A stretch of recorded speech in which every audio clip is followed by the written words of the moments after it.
Good evening, everyone, and welcome to this masterclass on rail management and leadership for aspiring rail leaders. So, I welcome our guest, Dr. Kunal Ganguly, who is the chairperson of executive education at IIM Kashipur, and our other guest would be Mr. Ravi Prakash, who has been director, who has served as a director with Thales Ground Transportation and has served as country head with Siemens Rail.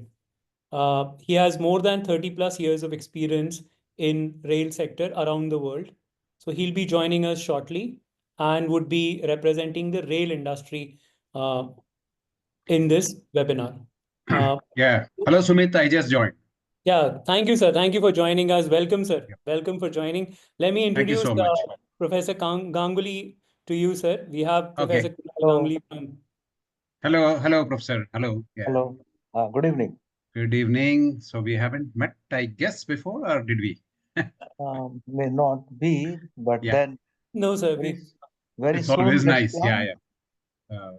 We did one program internal. I think which was that some presentations were given by along with Harsh Dingra. We had Yes. one more professor from faculty from IIM. I am, yes. So Kunal sir was supposed to join, but he had some errand to run. So Mm-hmm. the so there was somebody else who represented that I am Kashipur in that session.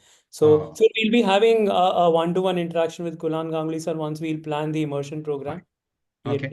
Great. so you're let us start today's session, sir. So we have a lot of rail professionals uh, who have joined us today, and they have got loads of questions to ask. Mm-hmm. So about the industry, about the relevancy of the program.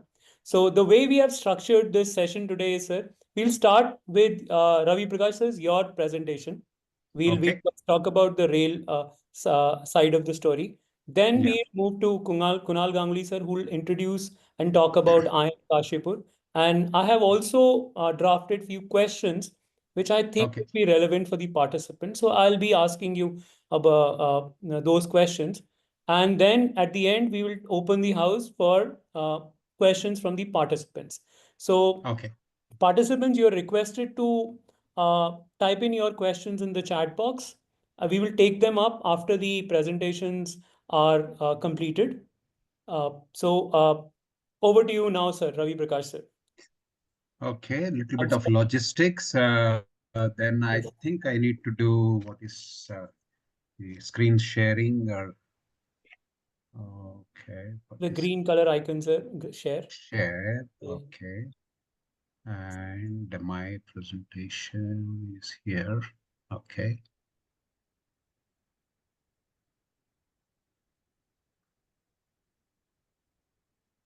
right. I will go straight to the first one. This is always my first presentation. First slide will always be this.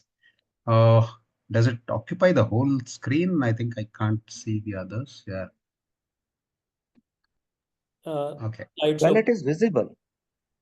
Yes. Now, once I put the power, this one slide. Yep. Yes. Now, So sir. you're able Yes. to see the full screen Yes, sir. of my presentation, I guess. Okay. Yes. Uh, okay. Good evening, all the 74 participants, 71 plus three of us, I guess. And I guess you are all aspiring leaders and managers in various organizations. And maybe I've not even gone through the names and all that, all the 74, but certainly I would love to do that after the program is over. But yeah, maybe I must have already interacted with some of you or many of you during my earlier classes on various rail subjects, rail related, more on the technical aspects of rail. Uh, so here we are going a little away uh, from the actual rail activity, but to take you away from the rail into a management activity, I have to still invoke the gods of rail, the different departments, the different domains or subdomains within the rail industry.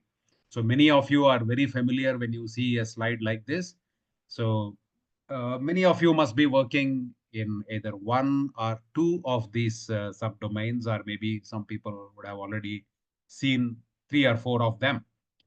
Uh, just to run through them, sales and business development will be always the first and foremost to start the activity, to start the the business in a rail industry.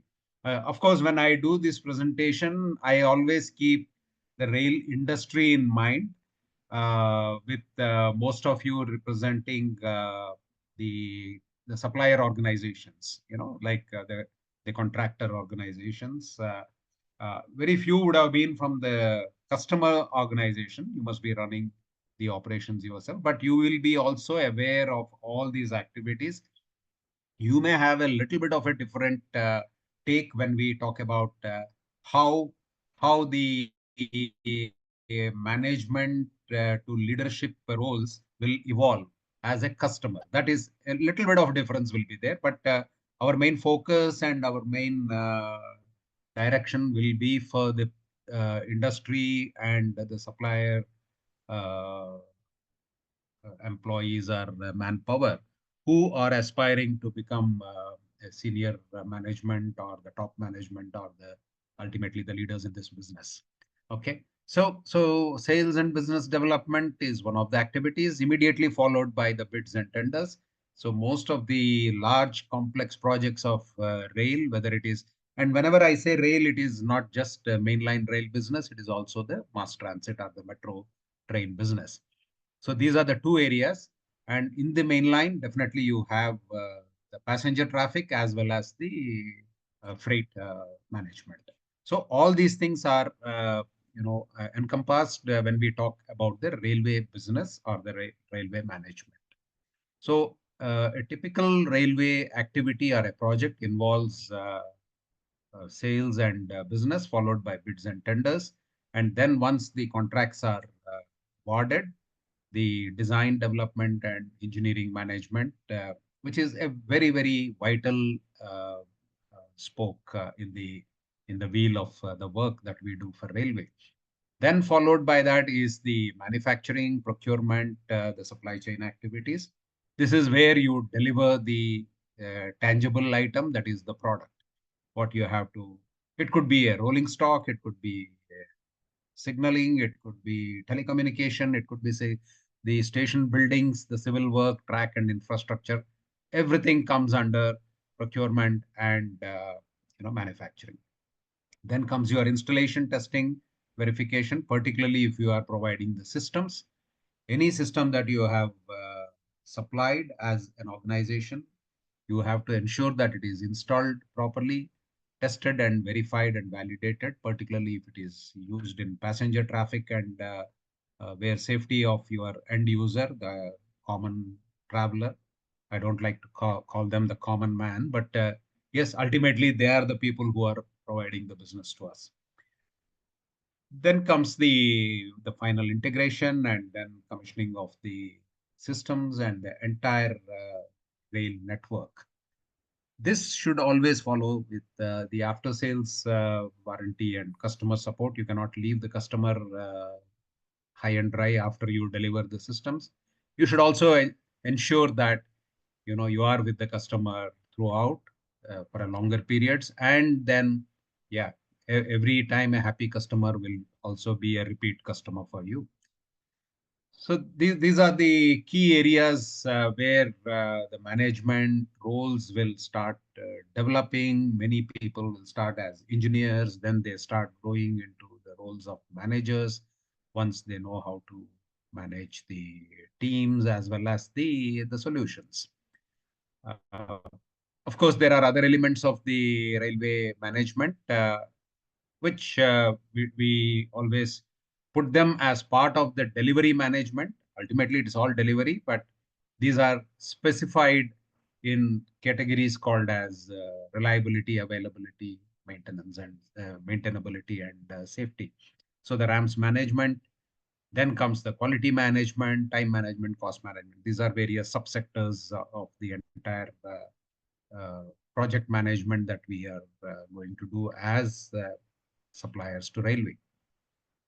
So most of you are aware of all these activities. We keep talking about these domains, subdomains of rail related activity.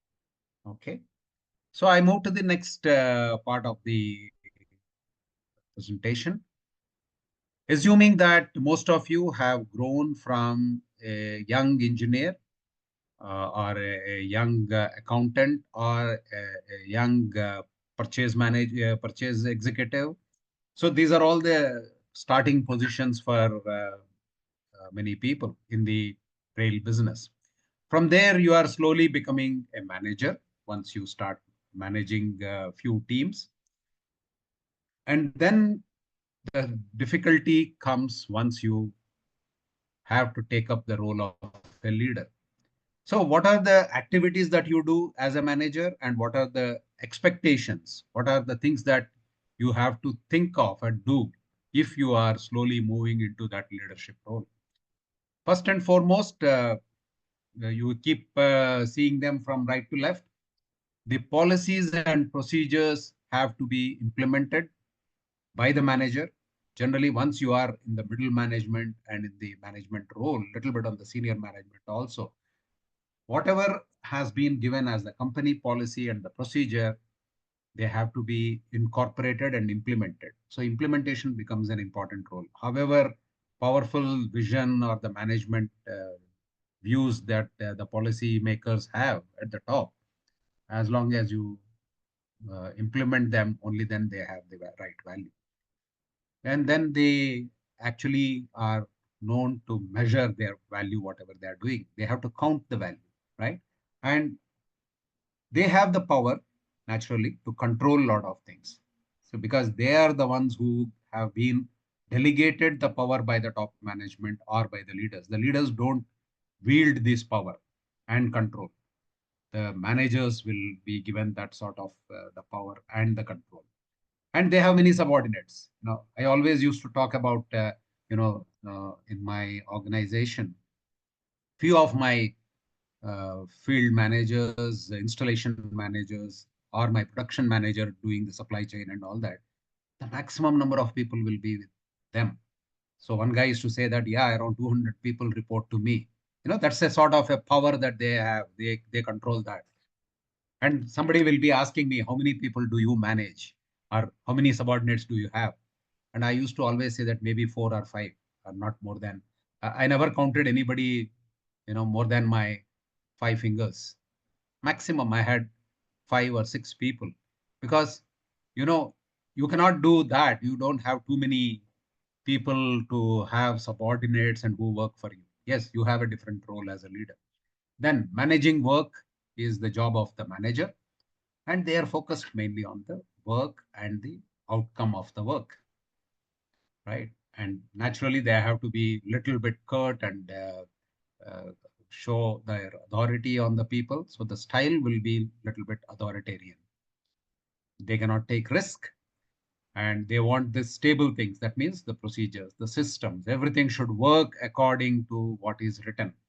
The more you deviate, you know they get little bit upset, and they always appeal to the heads here, the brain. They say, think that you are doing like this, you have to do it.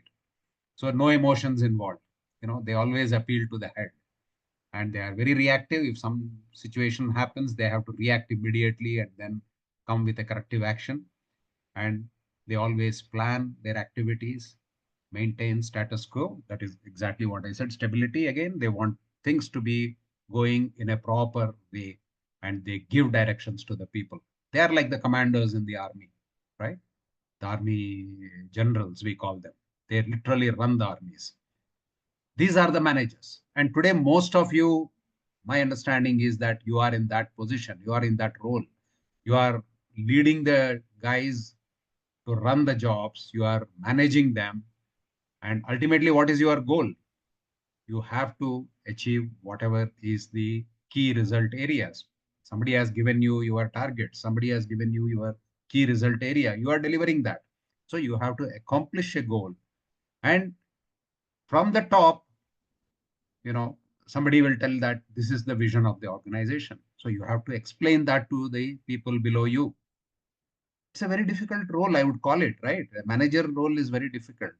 In fact, I always used to make things light in this discussion. I would say that when I got my first blood pressure, I was a production manager in a company, and my vice president was joking with me, and he was a top man of the company. He said that, you know, you are very young. Why do you have blood pressure? I don't have anything. Look at me. I am 54 years and I am very good. Inside, I thought, what is there? You will push all that stress to me. I get all the stress. So naturally, the blood pressure is for me. You are only the leader. So you don't have the blood pressure, right? That's what I was thinking those days. But anyway, keeping that aside, the vision is always cascaded down to the managers, and managers have the responsibility to explain and get the acceptance of all the people working under them, the subordinates. You have to motivate others, then mobilize the resources, all these things. Typically think of it like an army general or a commander of an army. This is how the manager's role will be all these years. And you do mostly 30, in your total career of maybe 30 years, many people will be doing nearly 15 to 20 years of this. And at one point of time, suddenly the dawn arrive. It's a sort of like the dawn arising, and then everyone will say, okay, now I have to do something better. I have to become a leader. So then comes the role change. You have to have what is known as a vision and a strategy. Now you don't talk about implementing a policy and a procedure, but you talk about what is going to happen after the next 15, 20 years. What is going to be the business opportunity in the field of railways, you know. So these are the things, and how are the organizations going to change, how they have to be uh, prepared for that. These are the things you are doing, like it's more like a futuristic, the vision and the strategy. Then here, now to counter all the other things what we said on the in the pink ball of the uh, managing activities, now here things are becoming a little bit more different.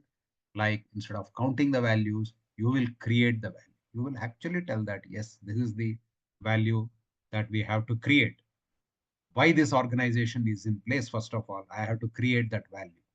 Then you have to influence the people and you inspire them. The role of controlling them and showing off your power no longer exists. It is something that you are like a sort of a guru. You are now slowly becoming a leader. So once you become a leader, you influence the people, you inspire the people, and now you don't have subordinates. They will be your followers. So this is the transition that managers will move in organizations.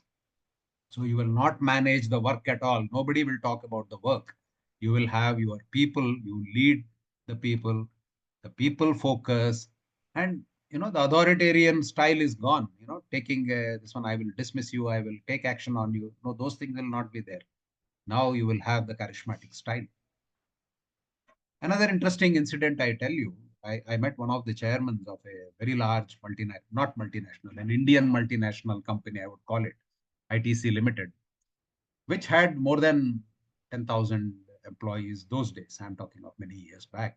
As a child, I grew in that organization. So, of course, my dad was one of the senior managers in that company. So the chairman was talking to my father after his retirement, and he was telling me, he was telling him, how is Ravi? How is my younger brother, Hari? He was telling the names. And I was shocked. I was surprised. And I immediately met this chairman, Mr. Sapru, and I asked him, Mr. Sapru, how do you remember our names? We were only kids. Only my dad was working. And you know what he said? As a leader of the company, it is my responsibility to remember my employees by their names, and not only the employees, but also their families. You know, so this was a sort of an eye opener or a lesson for a company's chairman who is running an organization of 10,000 people. And then when I asked him, how do you remember all these people's names? And he said even more beautiful statement that, look, as a chairman, I don't do anything else. I don't have to produce any items there. I don't have to run in the shop floors. So I have to only remember my people. This is the exact words that he said almost 35 years ago. So why I'm telling this is the leaders will have a completely a different approach.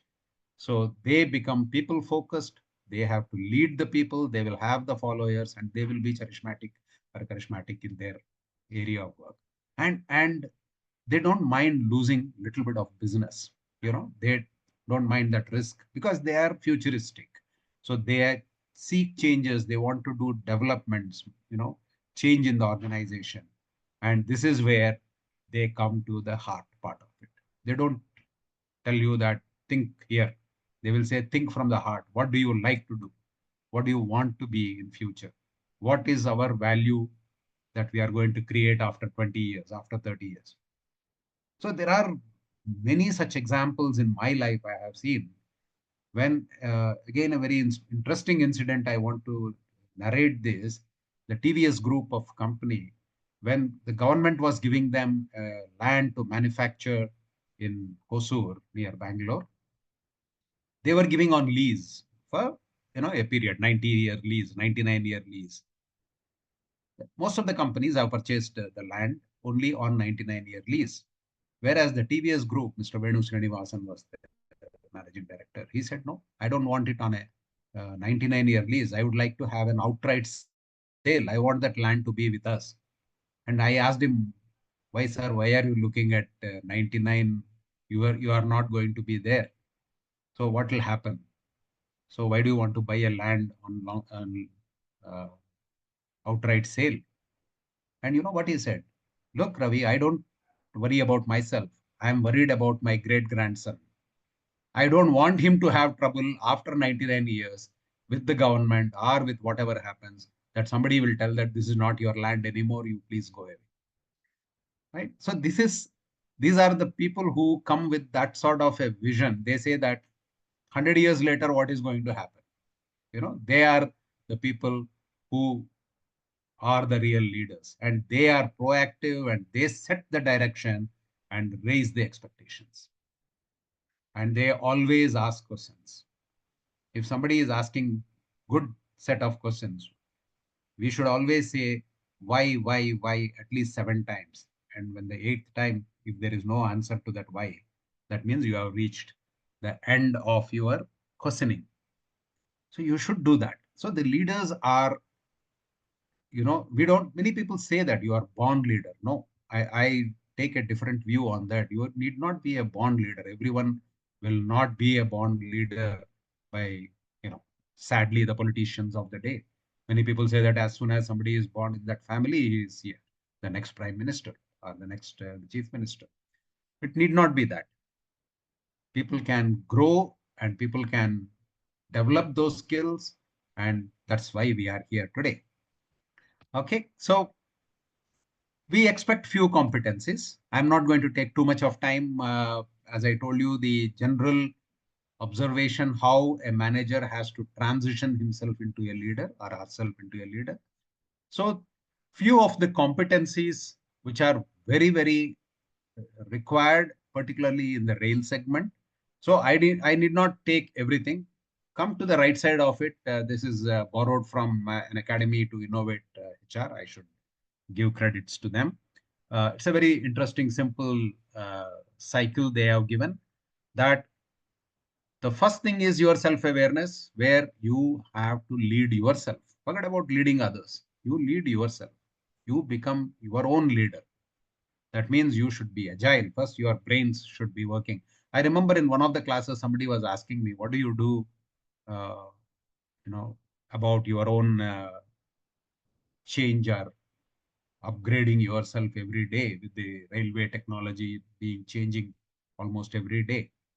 So I remember telling that from the first thing in my office when I go at say 8 o'clock or 8:30, the first 1 hour I don't talk to anybody, I don't do anything. I just go through what all the things that have developed, that the developments that have taken place in the rail industry, particularly rail domain. You read, you learn. So this is the important thing in everyone's life. You should know what is happening in the world. So for that, your brain has to be agile. And being in that industry, of course, I can, if I want to, I can read space, I can read nuclear, I can read anything. But then, well, I am in the rail industry. So my expertise is within rail industry. So I have to do that first. So ensure that to be a leader in my own business, I learned reasonably well about everything pertaining in my industry. Then I should have my own courage within myself to face the new things in the industry every day. And then I manage myself with my own good behavior, the right citizenship behavior for that organization, right? So these are the things, competencies which you develop to lead yourself. And similarly, you have to lead others, not just self-awareness. And the next step is you have to understand the situation, and then you are going to do a little bit of situational awareness with the right way of leading your teams. So here you have to have your coaching and interpersonality skills, communication skills. These are the things which will be developed. So somebody will say that I am an introvert, I can't talk. I know there are fantastic leaders in the industry, not only rail. I have seen, I'm talking of non-rail also, who are extremely introverts. They don't talk, but they have that sort of a awareness about themselves, about the others, and they know that yes, they may not be fantastic when it comes to communication skills, but they deliver exactly what is required. But when it comes to leading the teams, yes, they play a very, very nice role in influencing and inspiring those people. Great leaders we have seen, Mr. Narayan Murthy of Infosys. So he is an example of, he himself admitted that I am an introvert. I cannot talk properly with anyone. But he has become such an inspiring leader for not only his industry, but for the entire software industry in India. So these are the examples that we get in the field. But yes, within our own rail segment, I can cite few of the people, the people who were extremely good when it comes to uh, managing the people, managing the guys, and by themselves, they are very quiet. Okay. But so this is where they become the inspiration for various team members that they are leading. So they have that ability. Basically, people should trust them and they should have that coaching ability. They do that and they are fair. This is very important. Be fair. As a leader, if you have no fairness, then your drama ends. People will realize straight away that, look, you are not fair. You show partiality. Or see, for a leader, there is nothing like that. Everybody is same. And you should be able to tell all the guys, look, I am doing this particular thing. All of you are with me. And so that is where the people management comes in. And then comes the next step, which is the global. When you are having the ability to lead organization, not just few people. So here the social intelligence. Social intelligence means that how you are going to do, across the globe with other domains, other people. So the collaboration with intercultural sensitivity, you are able to work on global, particularly in the rail industry. I have seen this helping me a lot. I have been working on multiple projects on, in the metros and all that all over the world. So that sitting in India, we were able to communicate and collaborate with a project happening in Singapore, in Seoul, in various projects, England, in London metro. So uh, this plays a very important role as a leader when you are able to uh, collaborate with others, and naturally there will be conflicts. So never run away from the conflict, face it, and then try to resolve it. And resolve it not to your advantage always. Yes, there should be your advantage too.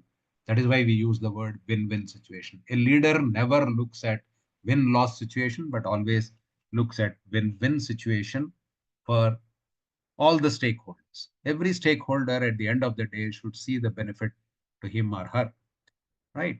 And then comes the sharing and setting the compelling vision. The vision should be such that it is achievable, and at the same time it is genuine, it is good. It is not a bad vision. Okay, it is not to kill somebody or it is not to destroy somebody. No, these are the visions that will look at growth. Everywhere there should be growth, positive growth. Innovation and entrepreneurship will always be one of the requirements, though many people still feel that even without those two skills, I can still be a leader. Yes, in a running, ongoing activity, if you, even without developing your entrepreneurship skills and innovation skills, you can still be a good leader.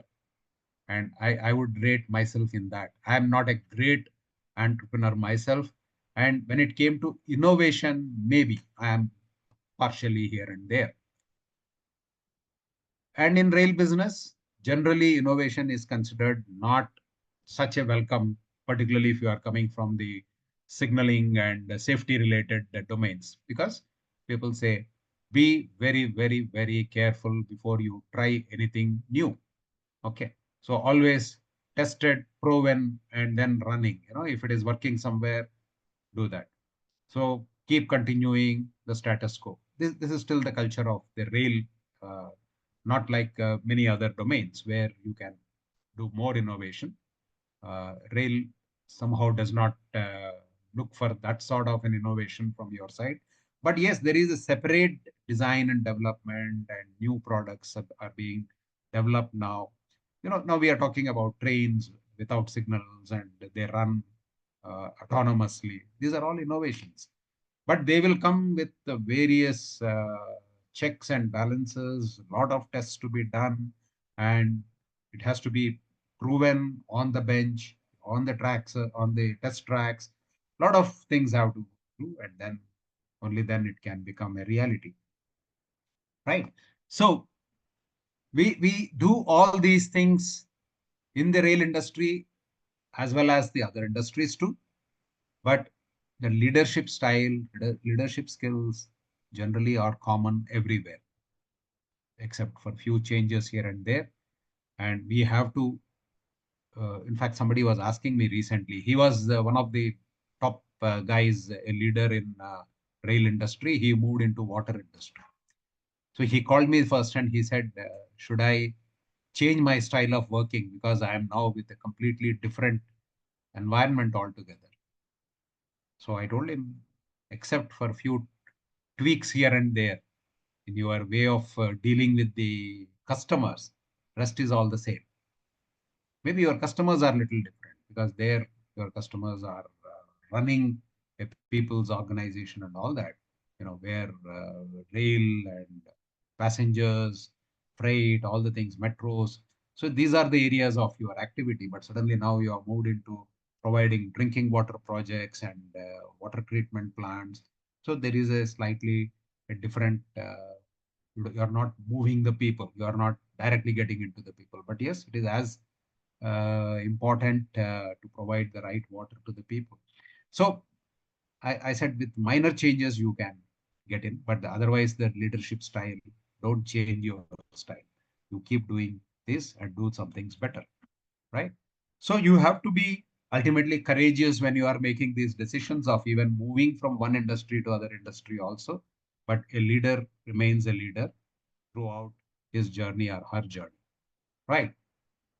I'll come to the last slide in my presentation. I think I have already taken more than half an hour. Yeah. So the practical experiences that I had seen, I joined rail industry a bit late compared to many of you, like who are youngsters who could have joined. But I joined as a 39-year-old or 38-year-old person, having already worked for 12 years in another industry. Uh, of course, automation and all that side. But having come into rail industry, I was like a novice. I was practically nothing. So I started off, though in a little bit of a middle management level, I started undergoing the training like any young engineer. So went through all the programs. Okay. Then we were put in various global projects. Initially, it was in a particular country alone, so not exactly a global project, cross global. It was within the country, and then but the customer's requirements were all to be mapped, and then you have to understand how to work with your team. And I was given a team of around 10 to 12 people, and we were working with a team. And all my customers on the other side, they were all my, different people from different backgrounds, few Britishers, few Australians, few South Africans, and we were all working together. So understanding them, how to manage their requirements, because we were the delivering body, and they were the people who ultimately were giving it to the final customer. They go to the final customer with our solutions. Anyway, so with all these things, we already got exposed to working with uh, you know uh, a different cultural environment with the different requirements of the customers, and what we learned in the Indian environment was not applicable there. So this is how we learned to do the work. And gradually, yep, we all were fortunate or good enough team to deliver the goods, and we were successful. And later on, when we started working for the larger projects within India and outside India, then came the technological advances. Many of you must be aware what is distance to go metro system versus the CBTC metro system, and things became completely different. What you were thinking, what you were canvassing to the customer that this is the best technology, suddenly you are telling that no, no, no, there is something better. Your technological advances, you know, became different. Naturally, you have to say that, right? See, when I use my first desktop computer, we all know how bulky it was. Now I keep a laptop, and I keep something now a smartphone. So these are all the things I'm showing them as technological advancements. If I don't know how to operate them, if I don't tell the customer how to use them, then you are not in the race. So this is exactly where we were able to keep in pace with those developments. Not only my team, I was able to inspire many of my team members to look at not just doing these things, but they were already having the vision to become leaders very soon.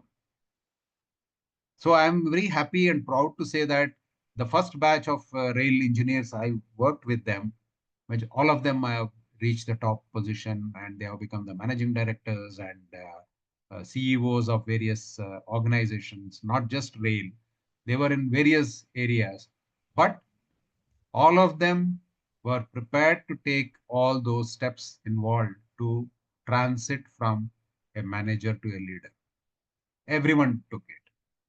Maybe I would be saying some untruth if I tell that everything is done because of me. No, it is not everything is me. It is also their own self, awareness and self inspiration. They were inspired by whatever is happening in the industry, whatever is happening around them, and they also evolved. And some of them even became much better than me. I will be very proud if I say few of my young engineers became very, very successful, more successful managers and leaders than me today. And this is where I tell them that, in fact, I keep talking to them and I ask them that, what did you do differently from the time you were a manager to what you have become a leader? And yes, they always said, yes, we learned a lot during the work in our area of work.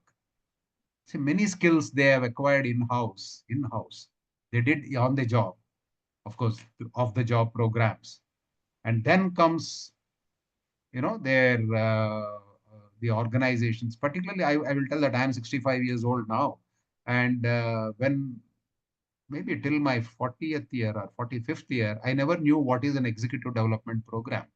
I never knew what is a leadership program, a leadership development program. These were not there. Hardly B schools were, few in India, and those B schools were not doing these type of programs. And only in, after I touched my 50th year, then I started hearing that, okay, there are a lot of B schools. So I was also fortunate enough to go to ISB in Mohali, where we did a executive development program on leadership. And these were the things, few companies, few organizations have identified those, what do you call them, the high potential candidates. Okay. So fortunately, we were part of that, and we were given that particular skills. And I'm telling you, these skills are definitely going to be useful to all of you. So many of you are now in this batch here, also undergoing this type of programs. So these are definitely required to improve your skills as well as your certifications. Yeah. So the leadership skill will also give you that professional certification as well as the professional development. It is like having a driving license and also having a, you know, the skill to drive your vehicle. If you just have the certificate and don't know how to drive, then you are useless. So I always used to tell people who see I'm a fellow of the Institute of Railway Signal Engineers in UK. So as a fellow, I always tell the people that you take your certificate as a designer or a verifier or whatever it is in the signaling domain. But just having a certificate is not enough. Along with the certificate, you should show that you are able to deliver. Maybe when you become a leader, you will not have an opportunity to show it in a particular project, but then you will inspire the others. So this is where I keep telling the people that don't think that as a leader you should know everything. You need not, but be aware. So whatever skills, whatever things that you think I cannot master, yes, you can always be aware of them and know that, yes, there is somebody in my organization who is maybe an expert in that particular thing. Take his or her help. So these are the important things required to transit from a manager to a leader, which in my life I have seen that, and I'm more keen to take the questions also. And so these are some of the programs I attended. Uh, so one of the things was a temperament sorter QRSA model, which we did uh, at one of the institutions in London. And another one was, again fortunately, again in the UK, Blake and Mountain Leadership Grid Model.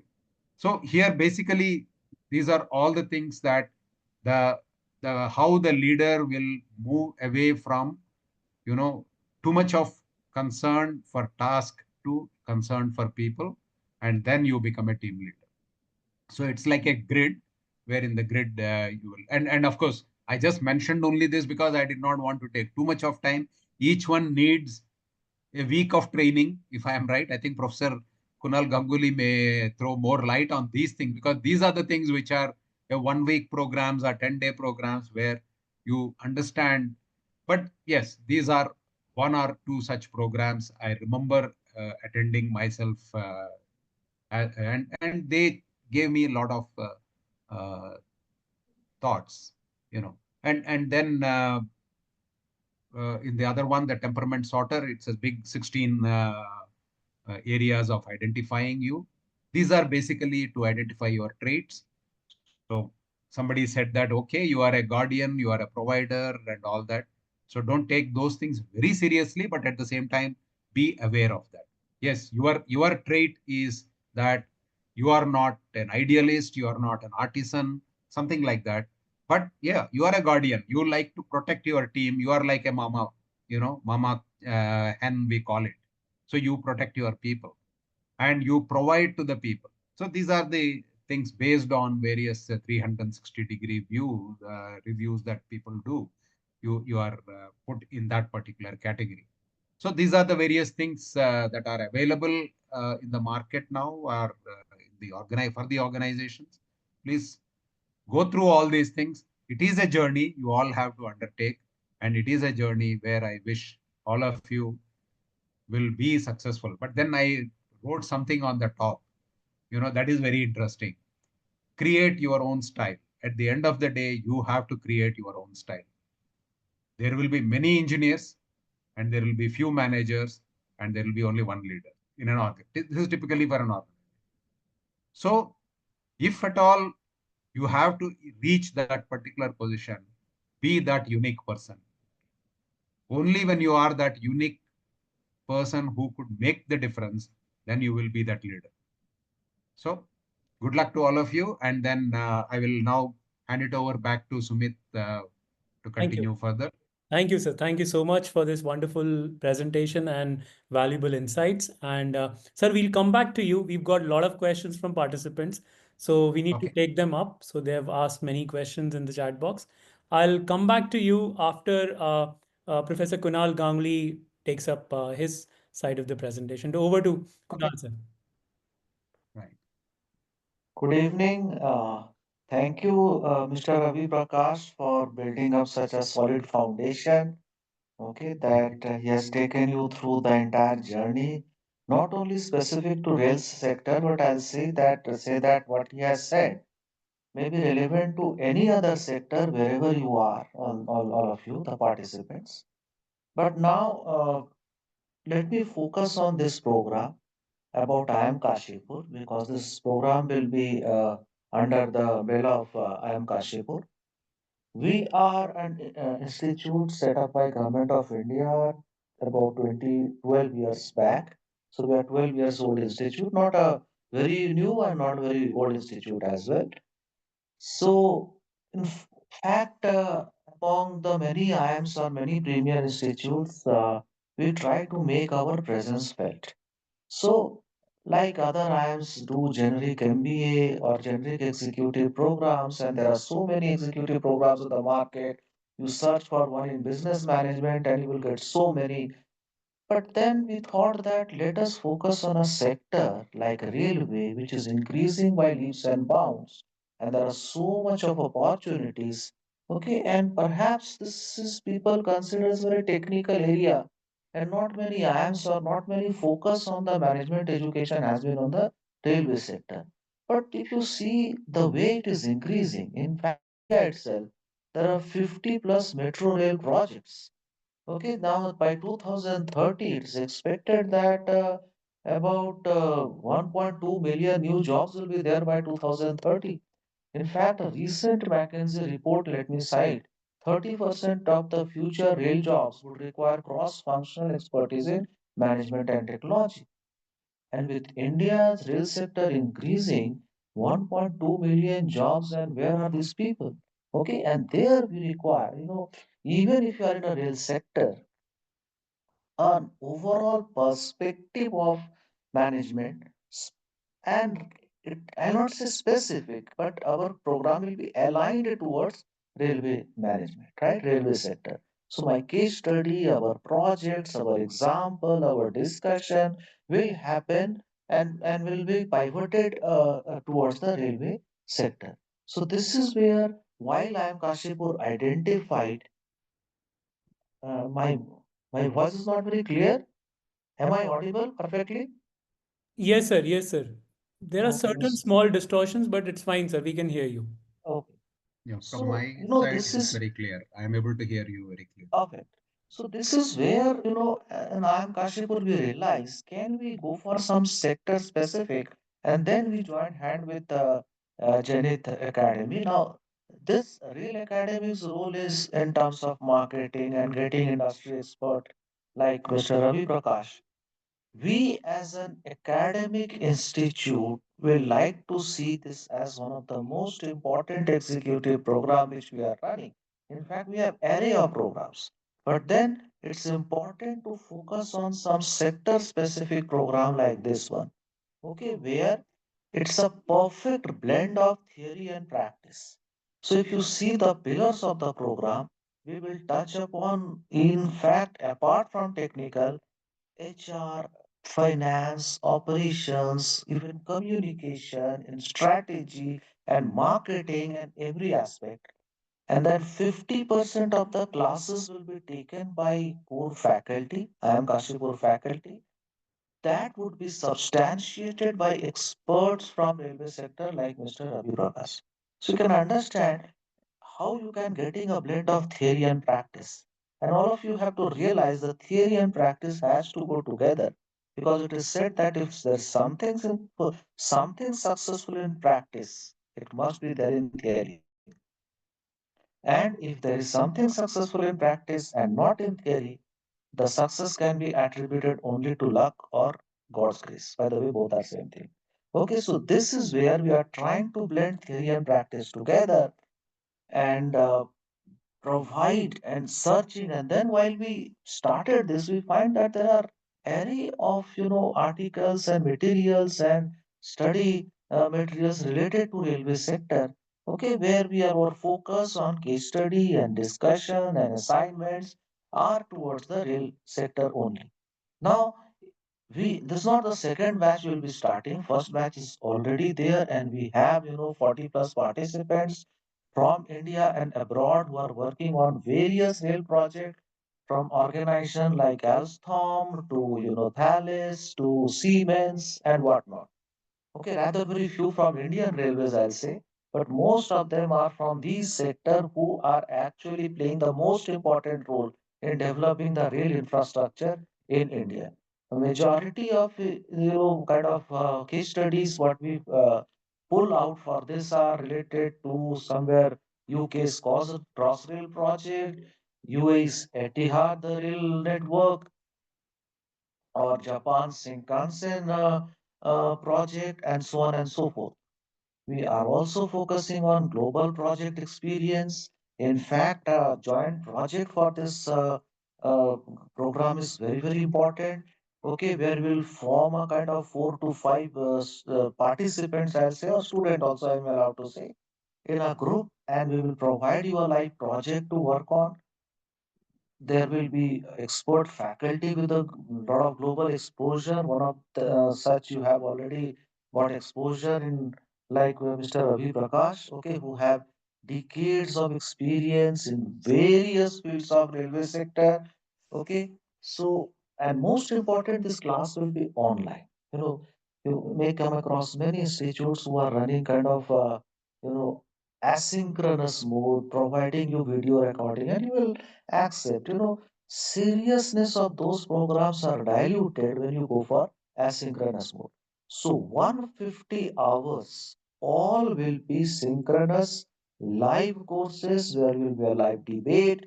You can ask question, you can clarify the doubts, right? So 150 hours spanning over 11 months, roughly 11 to 12 months, because some public holiday or national holiday will come in. So we have a plan to complete in 11 months, but it may stretch to another 1 month. This also gives you IIM Kashipur alumni executive alumni status. So what does that mean? Okay, so suppose the first batch, while they will be completing the program, they will be provided 1 year of executive alumni status. You will be part of a very rich alumni group of several thousand, where a lot of kind of job openings will be shared, lot of articles and issues will be shared. So you all realize the importance of networking in today's world. To get associated through our portal with a alumni size of several thousand who are not only from railway sector but various other sector, that really adds to the value. More so, campus infrastructure, and most important, the library facility of IIM Kashipur will be available to the alumnus throughout their lifetime, not for a couple of years or 5, 10 years, throughout your lifetime, because we realize the importance of alumni who are actually the carrying force of the institute. So the issue is again, as Mr. Ravi Prakash uses words, win-win situation. Okay, so what you get from us, we do expect something on what you get from us. And most important, our library budget itself is several crores of rupees with all possible databases, journals, and again, you need to go understand what Mr. Ravi Prakash said. You may be great engineers, you may be great mechanical or kind of maintenance engineer, but the problem is you are often confined within that area. You perhaps don't know beyond that maintenance activities, what is beyond that. Through this program, you get a business perspective. You start thinking out of the box. Say, for example, if I ask you, many of you are engineers, can you read a balance sheet? Do you, do you understand a cash flow statement? Do you understand the major important financial ratios? Now, these are something which are so important because you need to understand finance is the strongest language of the world. So, being only a big engineer to understand all the nitty-gritties of maintenance or electronics or signaling may be good to save my job, but I can't go up the ladder. Similarly, HR issues. Agreed. I will say Mr. Person like Mr. Ravi Prakash are the best HR managers because they have done that in the field. But then he will also appreciate that while you go back to the classroom, understand the theory, relate it with psychological and sociological theory, which will be shared by IIM Kashipur faculty, and then you get a class exposure from person like Ravi Prakash that I have learned the theory, now I'm learning the practice, added to that my work experience. So then I can get a holistic viewpoint, right? And as Mr. Ravi Prakash was showing in the last few slides, training for 7 days, 8 days, yes, those training help you to learn some tools and techniques. Agreed. But this program is an education program. Let me draw an analogy. A training program will tell you sun rises from the east. But a education program will tell you why sun rises from the east. So whys and hows of many question, will be answered through this. And this is where we have stretched that to 11, 12 months. Some of you may be thinking it's not a quite a too long period, 12 months I will be blocked. I mean, no, it's important while we go in a moderate pace while I give a case study for you to come prepared and have a discussion in the next class, you are back to a student life using your wisdom which you have earned over the years. And then when you see other people are also in the, kind of debating on different issues of the case together in the class, though in a virtual mode, but that's a great learning. That's a great networking. Okay, now 40, 50 of you, whatever may be the batch size. So intentionally, we don't want to increase too much of batch size, otherwise that, one-to-one interaction is lost. So we will like to have a moderate batch size, but within that also, the sort of networking what you can develop and that you can nurture over the years, right? Now, one word of caution is, as I said, it's an education program, it's a postgraduate certificate program. So your life will be a kind of in a pressure cooker. Okay, so you need to balance between work life, family life, and back to student. So there you need to decide that how you form this balance. But otherwise, it's a fun. So those who are attending the first year, I mean, those who are in the first batch, I mean, they are on the verge of completion, and many of them say that, okay, we wonder that what will do after the program is over because that has become a kind of part of our life. Okay, so learning is a habit, learning is an enjoyment journey. I'm not say that we are going to cover each and every aspect. That's not possible in 150-hour time. What we can do is help you to, we can sensitize we can encourage you to think in terms of a business angle. Just see, we have a marketing module. A signaling engineer will think, why marketing module is required for that matter? But then ask Mr. Ravi Prakash, as we go up the ladder, you need to sell something. Maybe you start selling your concept. You're selling a project. You are going to win a project, right? So while you are at a higher level, gaining kind of gaining that confidence to pitch into the consumer customer maybe government to win that project that's a big thing, and that is where where go back and understand. Of course we have this kind of discussion, and this is where we can have a pitch, and this is where we can put the strategy in place, and so on and so forth. This would be the greatest learning in the entire program, you will get tons of material, Harvard Ivy League case studies, and that's a kind of big expense on our part, because these Harvard case study, these US case studies are quite expensive, but we think that knowledge needs to be shared, and of course, management class is better when we place in terms of a case study. That's very important. Okay, so these things will be a very much part and parcel of the program. Okay, classes we do it either on Saturday evening or Sunday morning, 3 hours at a stretch, and the class timing will be decided on a consensus basis where most of the people, whatever time they are comfortable with, even it can be Saturday evening or Sunday evening. But then in our first batch also, there are quite a few participants from abroad. So we have to see that time alignment as well because it should be comfortable to everyone. Class attendance is almost compulsory. Not only, it's a kind of uh, making it very strict kind of thing, but if you don't attend class, you are missing that.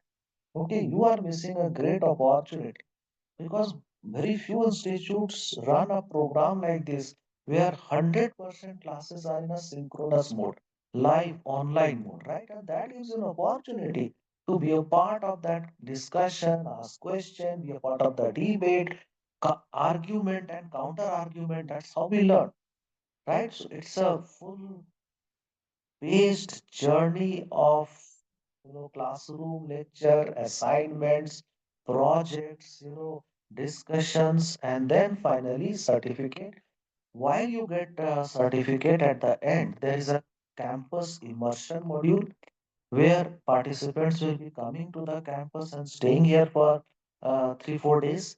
Okay, but we do agree that if you are stationed somewhere very far off and you can't come, so we can have something in the hybrid mode that can be done. Technology has all the solution these days, and post COVID, we have realized that a lot of things can be done online. I mean, this kind of program pre COVID perhaps it was not there. Okay, but post-COVID, online things, so many things can be done. So why not a classes? Okay, so majority of the premier institute across the world are doing so many things online. So are we.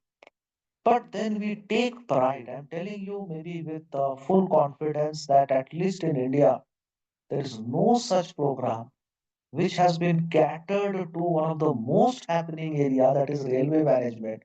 Okay, which perhaps only those who are associated with this sector are actually knowing that how much is the potential of this sector.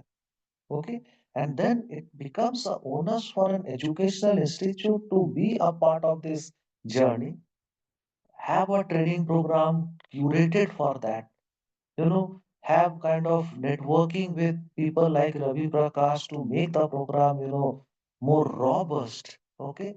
And then, as we say, it's a journey towards excellence, and excellence has no destination. Okay. So this will be 150 hour, but stretched to perhaps your lifetime because we are confident that we will be able to sensitize you towards that requirement. Okay, and then I guess there will be many questions. So otherwise, it's going to be monologue. Okay, the way I'm speaking. So let me take up question. Any questions which I can answer, or Sumit or Mr. Ravi Prakash, whoever. Okay, so please, if it is a very technical question to railway sector, then perhaps Ravi Prakash is the best person to answer that. But anything related to the program, to the institute, to the alumni status, to study materials, and anything related to academics, I will be trying to answer your any kind sort of queries. Please. Thank you. Thank you, Kunal sir. And I have a very brief presentation which wherein I would like to capture the nuances of this training program before we start taking up the questions. So let me share my screen and let me share uh, some of the details about this program. So as you could see on your screen, we have the beautiful IIM Kashipur campus. Uh, so this is where you will be going for your immersion program. It's a very beautiful campus. Okay, And let me stop here. Let me stop here. Okay, just to brief you, this is a 200-acre campus. 50% is dense forest. To tell you, we are very close to Corporate National Park, okay, just 30 kilometers away. Okay, so we have a lot of wildlife within the campus itself. Okay, so it's fun to be there. And just imagine you will be a lifelong alumni of this institute, okay, and availing the facility and infrastructure of this institute forever. Okay, and I do take this opportunity to welcome Mr. Ravi Prakash also to please visit. Okay, we will Definitely. make that arrangement. Oh, Sir yes, has agreed to definitely. be part of our immersion program. So it would be an honor to host you, sir, at IIM Kashipur. Thank you so much, Professor Ganguly. I will be very, very glad to come there. Thank Thank you. So Please, sir. this is the campus. And all our Ravi Prakash sir has beautifully explained the need for this program. I just have got one slide which I'd like to share is that there is an acute need of rail readers who could drive international partnerships. So I'm not just looking at rail leaders from the Indian point of view, but we are seeing a lot of developments happening worldwide. Egypt, UAE, Southeast Asia, US is also there is a lot of development in the rail sector in US alone, Canada. So we expect the alumni of this batch to actually go out of India, work on international projects, and become international rail leaders in another decade or so. So that's the vision and dream that we have. So there will be a lot of global collaboration that is happening already between countries for cross-country rail projects, intercontinental rail projects, and we see an acute need of rail leaders there. So accordingly, in order to fulfill that particular demand, we are continuously evolving our course curriculum with the inputs of professionals like Ravi Prakash sir, who've got diverse experience across international rail industry. There is a lot of technology transfer and technology evolution happening in rail industry. High speed rail projects are coming up, multimodal transportations are coming up. There's always a convergence happening between various transportation technologies, wherein railways is going to be playing a important role. Another one is going to be the need for the technology leaders to balance between technology and management viability. So this is the sweet spot which we are trying to address through this course program. So moving forward, as Kunal sir explained, this is going to be a 11-month postgraduate certificate program. It's going to be a blended learning, 150 hours online in a live mode. There are no recorded sessions being given to the participants, and 3 days of boot camp at IIM Kashipur campus.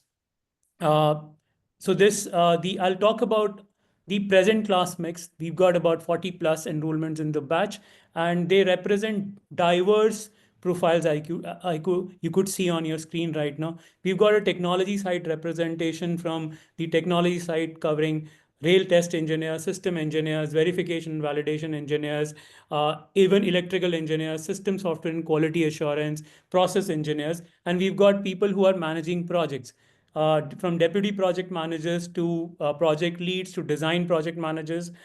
Even marketing analysts and marketing communication managers have joined the session. So I was seeing some of the questions in the chat box, and somebody asked me that what is the difference between an A MBA program and a B MBA program. So I told them that if you really want to understand whether a particular executive program is relevant for you, I always suggest look at the class profile.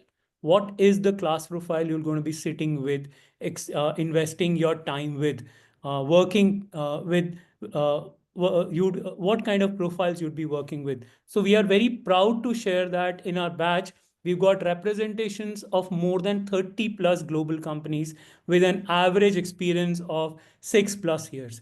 So it's a heterogeneous batch that we have, wherein we've got participation from Alstom, WSP, Aegis, Siemens, Keolis, Cyient, Hitachi, AECOM, Etihad Rail Infrastructure. We've got participation from outside India in this particular batch, bringing in international experience and knowledge within the batch itself. As you could see, the designations of the people on your screen, you're seeing the experiences. So we also got people with 20 plus years of experience joining this batch. And so we've got a very diverse and a heterogeneous mix of participants in this cohort, which makes the learning really enjoyable and immersive. So now, how do we make this interesting and immersive? Is by through our course program. So this program is meant for people who are engineers and professionals working in the rail sector. Uh, it can also be a good program for professionals who are looking at transitioning to management roles from a technical domain to a managerial domain, or uh, companies which are into railway related products or solutions. They could also explore to join this particular program. Moving on, the course structure is divided into three segments. One is the fundamental modules, core modules, and specialization modules. The program starts with railway fundamentals and operations, followed by financial management, logistics and supply chain management, and transportation management.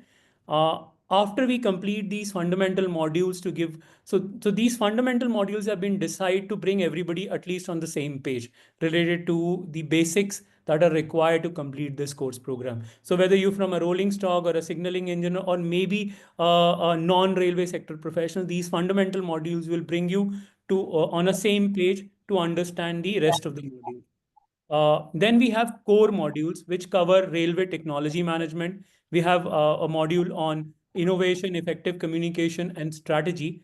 We have a module on procurement, tendering, and cost management in railways, followed by marketing and business development. So this covers the core module.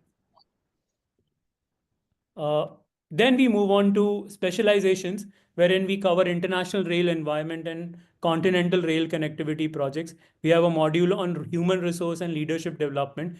Very importantly, we are one of the I think we are the one of the very few programs in the country or in the world who cover the digital transformation in railways as a module, followed by rail project management as well. And in order to actually impart knowledge in these modules, we have a beautiful mix of industry mentors and faculties. But before I talk about it, I would like to talk about how we are imparting this knowledge. So this is a glimpse of the projects and assignments that we give, wherein our participants analyze projects like ETCS as a technology and create how this technology can fit or become viable in a rail context. We pick up various international projects like Dubai Metro, MTR Hong Kong. Uh, then we pick up HS2 rail project in UK, MTA's New York City subway, uh, then BNSF railway project to measure the technology for freight efficiencies. And these are the kind of projects we give to our participants. They form groups, work together on a particular project, come up with a solution, and that solution is evaluated by experts like Ravi Prakash sir. We've got Harsh Dhingra sir, who's been ex Bombardier chief in India. We've got Subrat Nath from Talgo. We've got Mr. V. Krishnan from Siemens, who evaluate those outputs generated by our students and give them feedback and mentor them to improve. So we conduct these kind of exercises during our course program. Then the modules are taken by our eminent Professor Kunal Ganguly. We've got faculties from IIMs and we've got rail experts from the industry who take up various modules in the program, uh, creating a very intense balance between management and rail sector to make this program a unique program in the country. So now I would not take much time on this and we will move on to questions. So there are some questions which are being posted by uh, our participants here. So let me start with some of the rail industry based questions, sir. So my first question would be to, let me uh, just a second, sir. Let me just open up my questions. And so, yes, my first question would be from Ravi, sir. So In the age of AI, multimodal transportation systems, and increasingly cybersecurity concerns, how critical is the cross-functional management expertise for rail professionals, sir? Because everybody is talking about AI and various cybersecurity concerns in the country. So, how critical is cross-functional management expertise? So this is a completely a new area of knowledge or expertise that we had to acquire. Uh, 20 years ago, 25 years ago, when the Delhi Metro was first done in India, I'm just taking an Indian example here. We never knew what a cyber crime would be, or what is hacking, and what is the possible damage that someone could do uh, by means of a cyber hacking. But now coming to 2024, after 25 years, now every metro project in India has to be cyber safe or cyber secure. So this is because we are now using more and more of the telecommunication networks within the rail signaling or rail operation system. See, earlier rail was like in its own domain. It was in a cocoon, and it was not having any interaction with the outside world, except for a passenger who was maybe going with a mobile phone inside the train. Beyond that, there was nothing. The operation was absolutely airtight. But then what happened when we started using communication as a communication train control, or communication in the train control management, or what we call it as TCMS, to manage the rolling stock part of it. So in this case, what happened? Everyone had seen the vulnerability of this system, because even as recently as in October or September, there was a hacking done by a 12-year-old boy in Denmark. So the entire railway services were put to halt. And many of you must be aware that on the one day before the Paris Olympics were set to start, the entire suburban network or the metro network was stopped, because another young kid who was able to go into the system and then give one conflicting introduction. See, by the way, the railway operation is always safety critical, we call it. That means whenever there is such a situation, there won't be an accident, but then there will be a disruption to the service. So many times the disruption itself is a cause for irritation to the end user. So the passenger, and particularly in countries like Japan, they say that if the train is delayed by even few seconds, they get compensated for the ticket costs.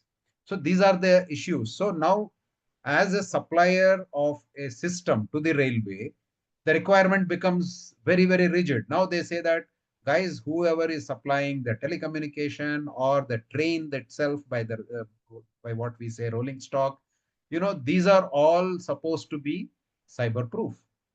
So there is an international standard now. Earlier, we never knew that there was an IEC standard. We all talk about the EN, European Nation Standards 50126, 127, 128, which are the standards for the rail operations, rail safety, and rail systems, three different standards.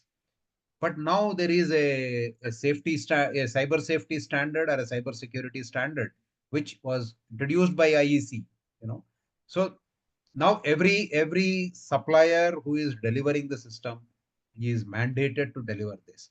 Now coming to an engineering level, a guy who does not even know what is a cyber security, now he is forced to learn. An organization which is not ready to impart that training, now they have to acquire that knowledge and give a training to the people. Their products have to be cyber safe. So these are all the things. Okay, this may not be a real development in that sense. See, when we develop an autonomous train, it is a real development. Okay, I call that as a positive development. But there will always be some developments where it is not exactly positive, but it is only to prevent some mischievous things. So you have to do it when we are moving forward. But talking about multimodal, in fact, my end user, for me, always my customer is the god. My customer means the common passenger who is getting into the train at the end of the day. So this guy today says that, no, I don't want to get into the train for so and so reason. because after I get down from there, I have to walk, or I don't have proper connectivity, which we call it as a last mile connectivity. So last mile connectivity becomes very important. And then that is why we as a rail system providers, we have to ensure that the multimodal operation also is there. As soon as you get down from the main railway line, or we call it as a main line intercity train, there should be a metro connectivity to start from there. And from there to the last area where you can even take a two-wheeler or a bike or something, or some sort of another vehicle that can take you up to your house or to your office. So last mile connectivity plays very important. And that is how the multimodal operation comes into picture.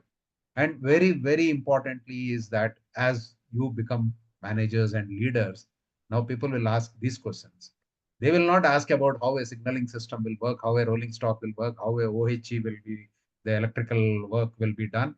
So they are going to ask how the overall rail is going to help that last customer who is going to travel that train.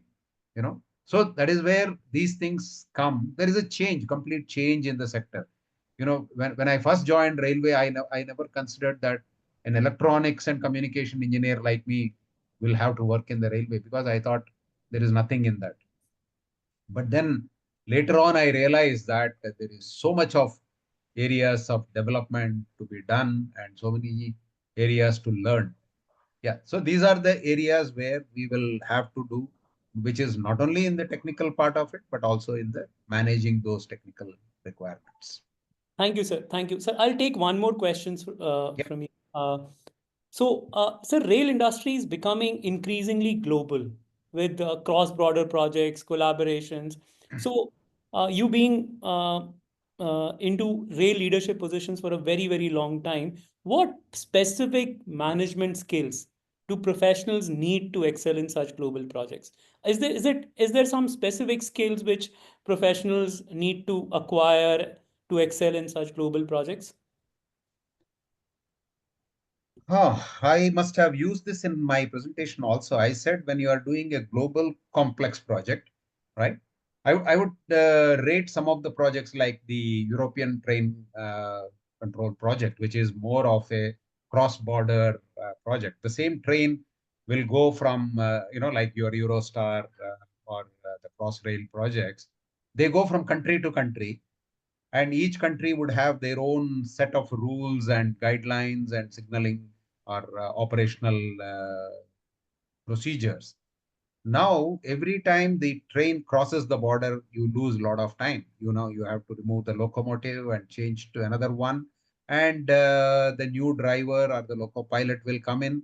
So these are all the additional time delay as well as the cost to the rail operators.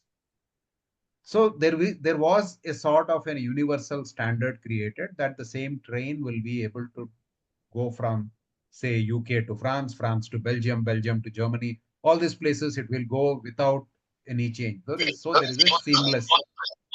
So there is a seamless transfer. So because of doing all this, the guys who are supposed to deliver this system will have to ensure that they have the common understanding of all these signaling practices or all these procedures, standard operating procedures we used to call them, and for every country. So a one engineer or a few engineers working in one organization will have to learn all these things, and the cultures are different. A very simple thing like what we normally do in a country like UK, you cannot do the same thing in France, or you cannot do in Germany. So you are working with multiple cultures, multiple mindsets of different people. So one is on the physical, on the personal point of it, and second one is on the operational and on the technical point of it. And each person will say that my country policies are good, my country's procedures are good, I don't want to sacrifice anything. But we have to convince them that this is a common European system. Fortunately in India we don't come across that, but there is always a word of caution. you know Indian railway people will know, and they will agree with me when I say that the same train, when it is coming from Southern Railway into South Central Railway, will have some change in the system. Okay. So each person, maybe the operational guidelines will remain the same, but as an engineer who is going to put the infrastructure in place, the principles of design, the principles of verification, they will go completely different. And people will say that, come on, we are all in one country, but why there is a difference? So I remember in the last 25 years working with Indian Railway as a supplier, we did a lot of work to convince the railway that at least you standardize on all these basic systems, how you are going to incorporate across the zonal railways. Okay. So there is a good amount of success in that. So these are the things which we have to work on when we talk about cross-border or global. And I tell you again, majority of the global railway projects are managed by Indians. This is one thing that I have learned. You know, in the last 40 years of my rail experience in India, I must have recruited close to 3,500 to 4,000 engineers. And out of that, nearly 2,000 engineers are not working in India. They are all working outside. And I still have contacts with them. And so any country I go, I know that one or two people who have been trained and recruited and mentored by me are working over there. This itself is a good sign for us because we prepare our engineers to meet that sort of a global demand, global requirement. We are very flexible. So that is the advantage of an Indian engineer also. And I always talk about three important aspects for an engineer: Q, C, and D. Whatever you do your job, you do with the right quality. You always compare your quality with that of your European or an American or any counterpart and tell that I can do better than them in terms of quality. Delivery, I can do faster than them. And finally, cost, of course. I need not say anything about that. So these are the things that we have to work on that. But yeah, keep in mind that we are not inferior to anybody. We will work, and all of you are potential global candidates for managerial roles. Okay. Thank you, sir. Thank you so much. So now we'll take up some questions from the participants. So we'll take up question from Dr. Mohammad Ibrahim El Ajib Farah. He's asked, railway technology is still based on a single line. What are the best options for signaling and communication technology? Uh, Sir, if you'd like to answer this, please. Single line is a very interesting way of working because that's how the infrastructure limitations of a country, basically the economy of the country has decided. I always used to wonder why they could not make a double line in the first place itself. Why you are running a single line and why are you running trains in the opposite directions, with a proper, of course, signaling control and all that.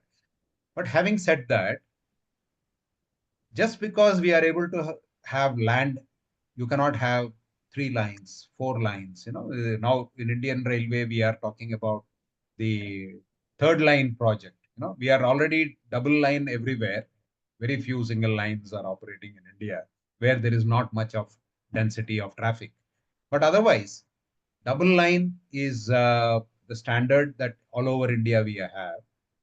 And tomorrow somebody is saying that no, railway has got a lot of land. Why not we go for a third line? And Bangalore and some of the cities are even talking about quadrupling. That means they'll have four lines. But how long you want to do that? So at one point of time, you have to decide that no, I cannot keep on adding lines. It costs a lot and there is so much in maintenance, and track is not an easy thing to maintain. It is exposed to the various harsh environmental conditions. So at the end of the day, you try to use with a proper signaling technology, the management of the train. The train management is more on how you run maximum number of trains within the existing infrastructure. So this we call it as the headway. So how you are able to improve the headway, like in metros and all that, various originally we had the distance to go technology that which was able to run a train every 3 minutes. But now once the CBTC came in, it is every 90 seconds, every 1.5 minutes you can run a train. So that means what? You have exactly doubled your capacity. Instead of running 30 trains an hour, now you are doing 60 trains. So I'm just giving an example. So when you double the capacity, you don't need to add infrastructure. Infrastructure is the biggest cost. 60% of a big project, if somebody is putting 100,000 crores of rupees, in that 50,000 crores is only going, or 60,000 crores is only going towards the track and the viaducts and the civil infrastructure, station buildings. Everything is big. So the signaling or the electricals and the rolling stock will be the remaining 40%. But by proper management of that, you can save the entire 60% big cost. Okay. Even in the electricals, the regenerative braking is itself a big saving for the rolling stock part of it. So even the rolling stock has evolved over many years.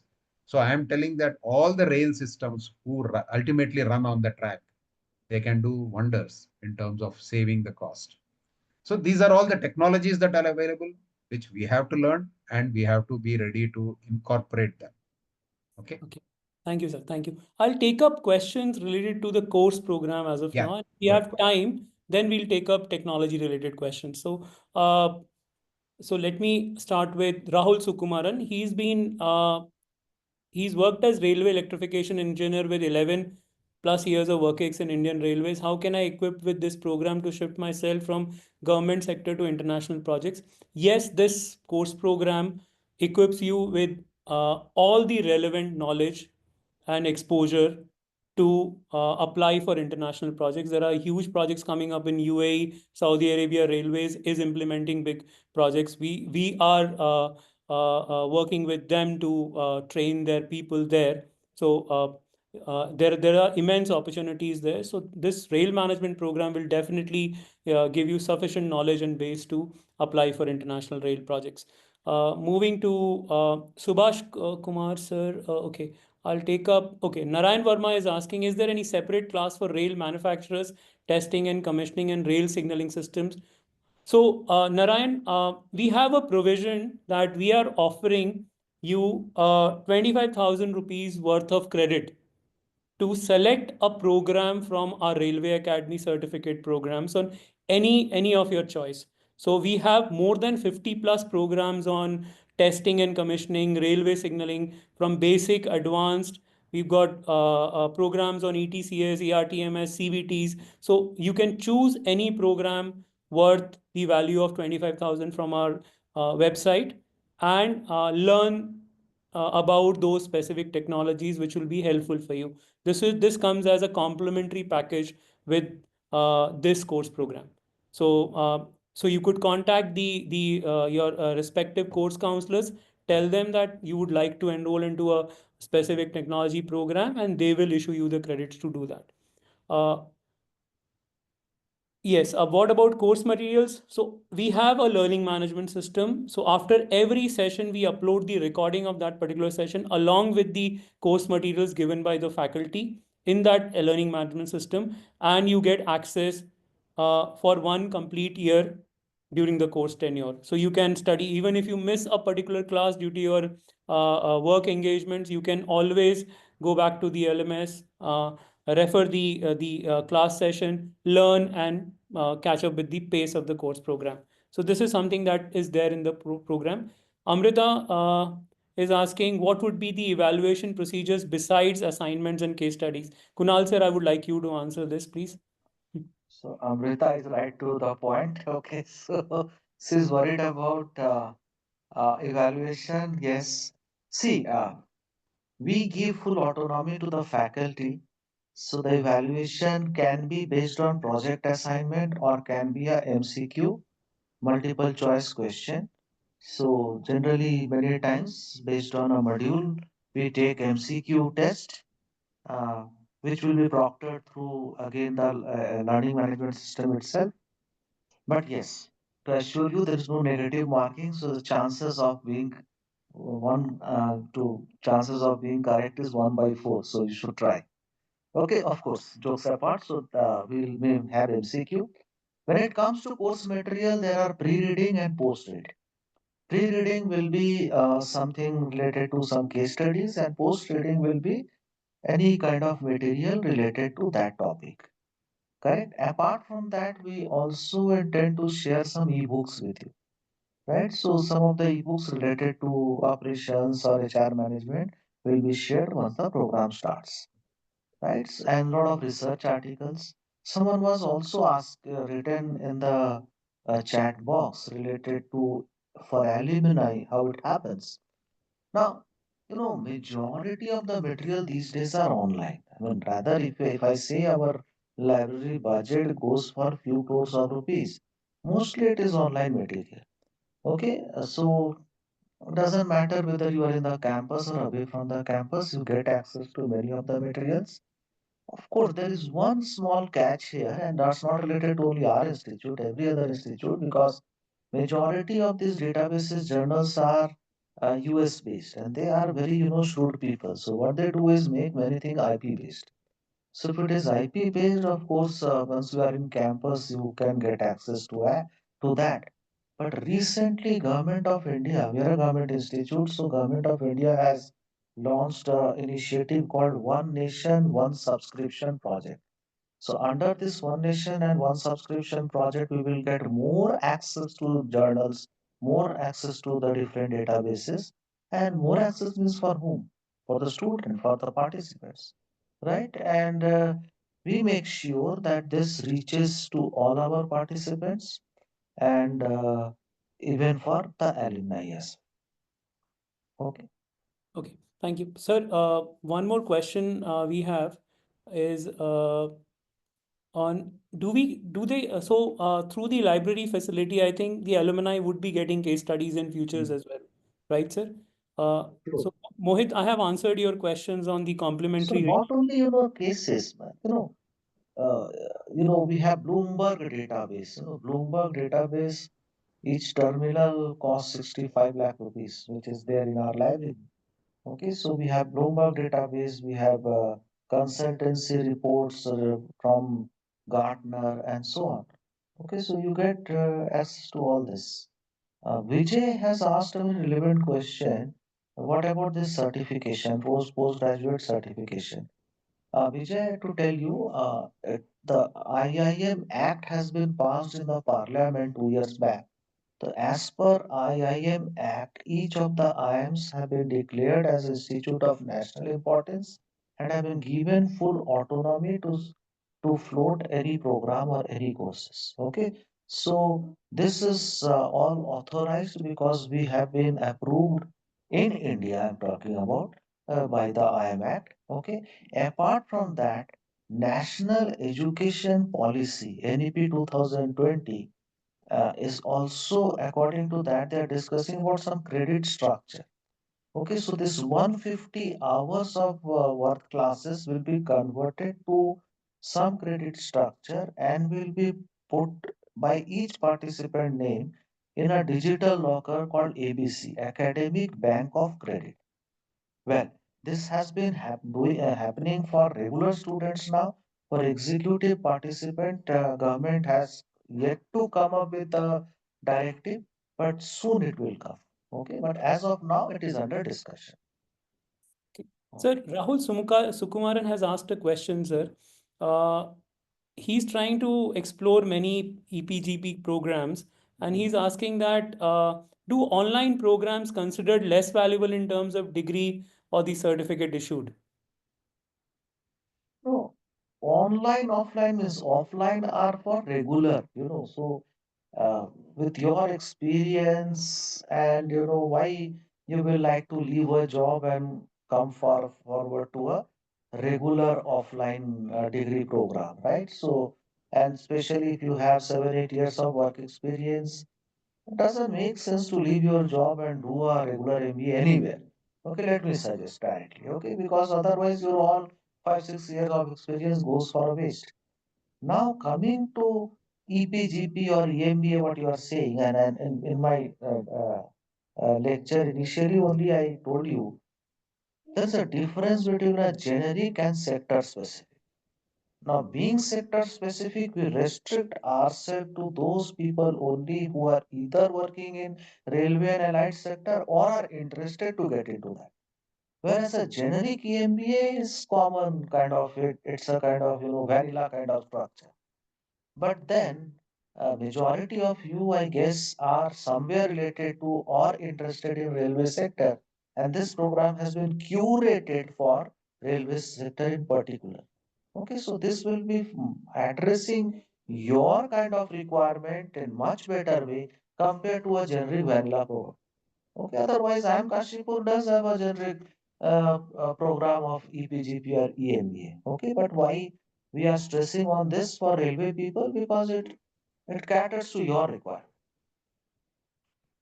Okay, thank you, sir. Thank you. So, I think more or less, sir, we've covered all the course-related questions here. One question I would like to take from Bharti: how is this course helpful for railway signaling design people, and what advanced skills required for management leaders? Is any license is required?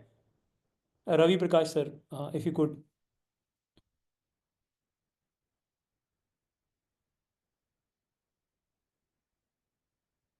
So you're on mute. Sir, you're Sir, you are muted. Muted.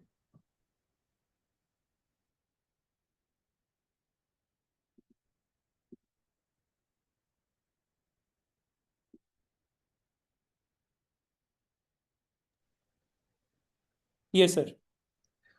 You unmute. You muted me. Oh, I You are muted not you. allowing me to unmute. Okay. All Oh, right. This could happen. The host has not allowed. I'm getting the message continuously. Yeah. All right.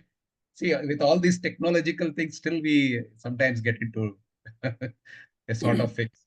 Yeah. okay. Bharti, this is to answer to your question. Yes. If you are coming from the signaling domain, I can tell you today that I used an example of me and my 10 people with whom we started our journey together, all of us reaching the highest goals in the industry. So we not only managed the signaling, but we also managed electrical, we also managed rolling stock, etc., etc. Okay. So it is a question of whether you are a signaling engineer or whether you are a within signaling, whether you are a design engineer or a manufacturing engineer or an installation commissioning engineer. This is only a start. You know, when you are making a start, you are always looking at the bigger picture, the umbrella of the whole organization. Don't look at only signaling design as you are starting and the ending. Yeah, the highest you can reach as a designer within the signaling domain, that itself is fantastic. There are organizations which give you the highest position as a designer in the organization, and they will call you maybe a vice president or a senior vice president or executive vice president, R&D or design and all that. Yeah, that there are positions in that. But then you can take a leadership position in that also. There is nothing wrong with that. See, there are streams always in the rail domain. There is a technical stream and there is a management stream. So you can choose your stream, and in the technical stream also, you will slowly become from an individual contributor. This is the word I am using. As an individual contributor, you work for your project yourself. Then you become a team leader, and you slowly become the a leader for the whole activity of design within that organization. Okay, not one project, multiple projects will be managed by you. Licensing certificates and all that are available, but that is a different question. I think we don't give any certificates. IRSC, particularly you are asking for signaling domain. Yes, IRSC gives licensing certificates and all that. There are exams conducted by them. They do your workplace assessment wherever you are doing, and there are few experts who are certified by IRSC to do the evaluators.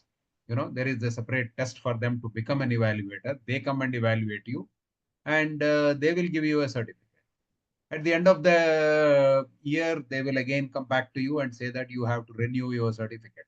So unless you are a certified IRSC designer license holder, you cannot sign a particular signaling plan or a design plan and all that. Some countries are very, very particular, like UK, for example.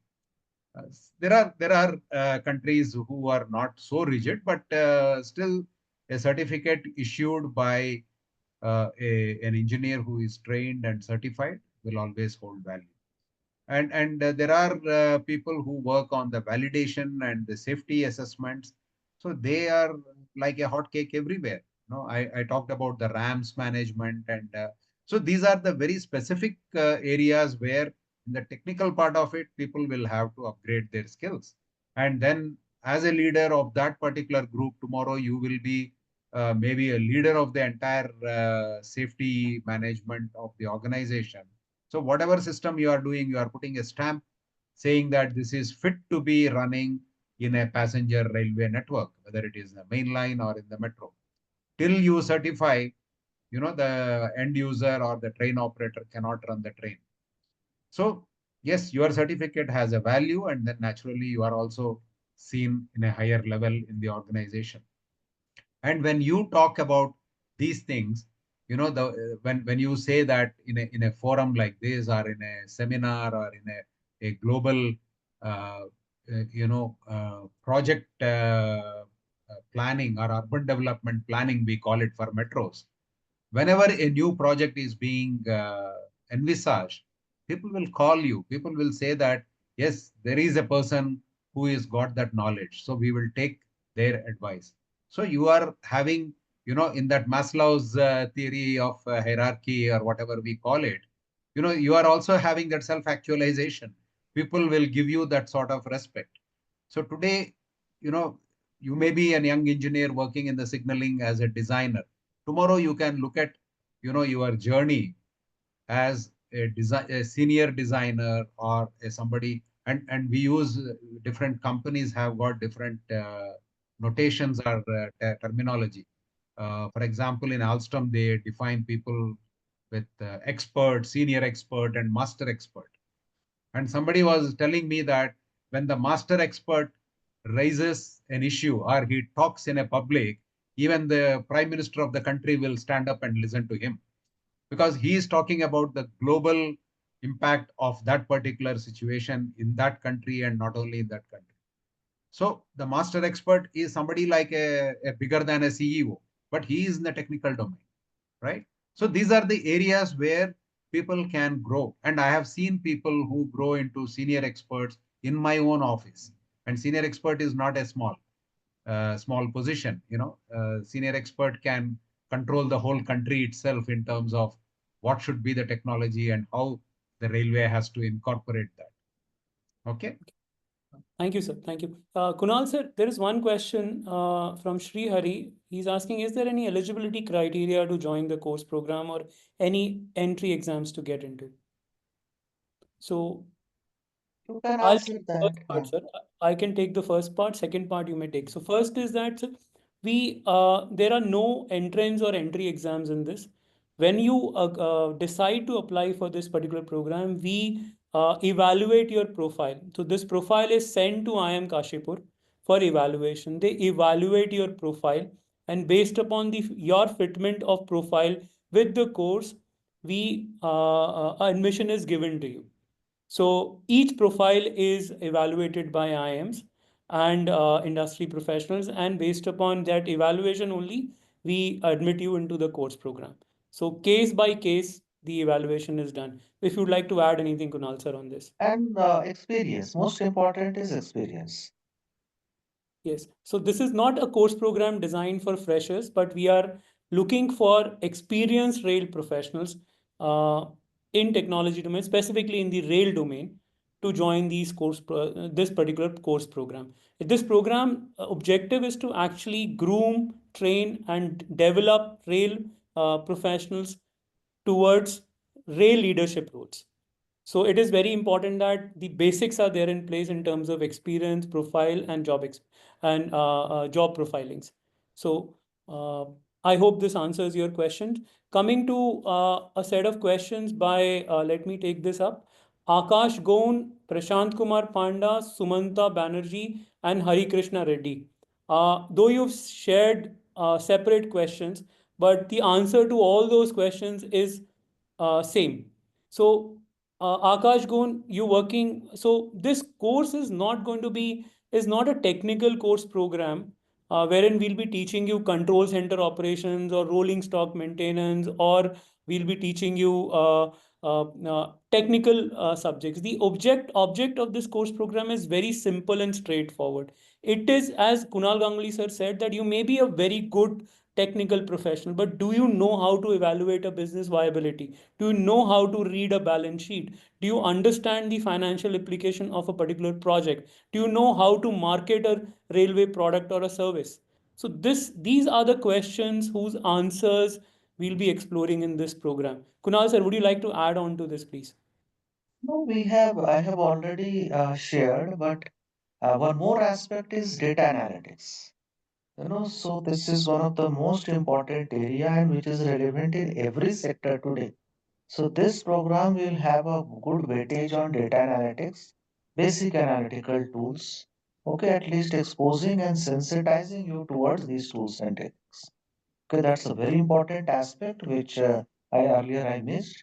Okay, but apart from other important facets of management, analytics also will be given due importance in this program. Okay, I'd like to add two more points to this, that when we planned the first batch cohort, we had not figured out AI and cybersecurity. But during the course of our first batch cohort, we added these two modules. We conducted sessions on cybersecurity as well as on artificial intelligence within this course program. So in future also, as Kunal Ganguly sir talked about data analytics, we'll be adding newer modules which are industry relevant or becoming industry relevant. So maybe you would be having a module or a session on Gen AI, generative AI, in detail in the course program in batch 2. So we'll be continuously evaluating the program as per the need of the industry. And Harshit Pawar, Harshit, yeah, Harshit is you are eligible. yes. You And are eligible. Kumar Gaurav, you may also apply. You've got experience in rolling stock, so we'll Exact consider, experience. we'll consider your candidature. So I'll not take much time. I think we've exceeded by almost half an hour now.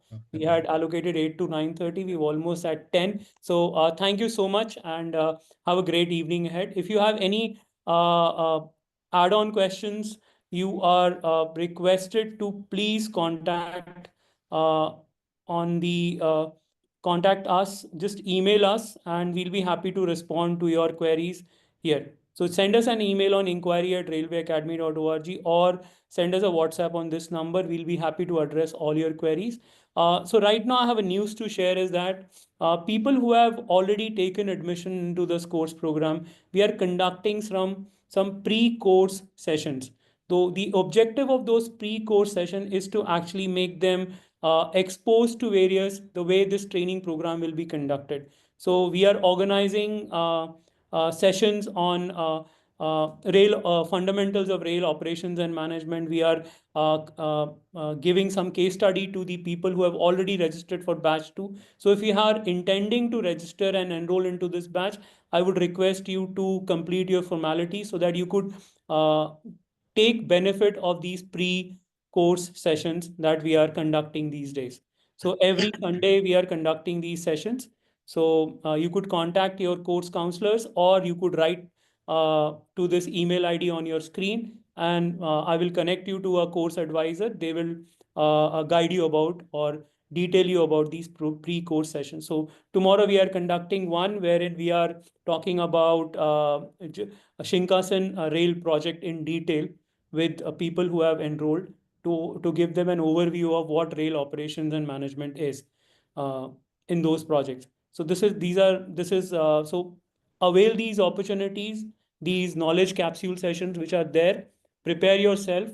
So you are getting some extra sessions. Take benefit of this is what I would say. And thank you so much, Professor Kanguli, for taking out your time. And thank you so much, Ravi Prakash sir. You've always been a savior for me. I always look up to you. Yeah. Where, It's so always a pleasure to be associated with you, Sumit. yeah, And it's thank you nice so to much. meet Professor Kunal Ganguly. We hope Yes, we will catch up very soon in future too. Okay. yes, sir. So Thank you'll you, everyone. actually enjoy meeting him, sir. Yeah. Kunal Ganguly, Thank sir. you. I've had the opportunity to interact with him. He's got an excellent sense of humor, and so Yes, yes, thank you we so will. much. Thank you. Thank you, everyone. Okay, it's time to say goodbye. Good night. Thanks, sir. Thank you.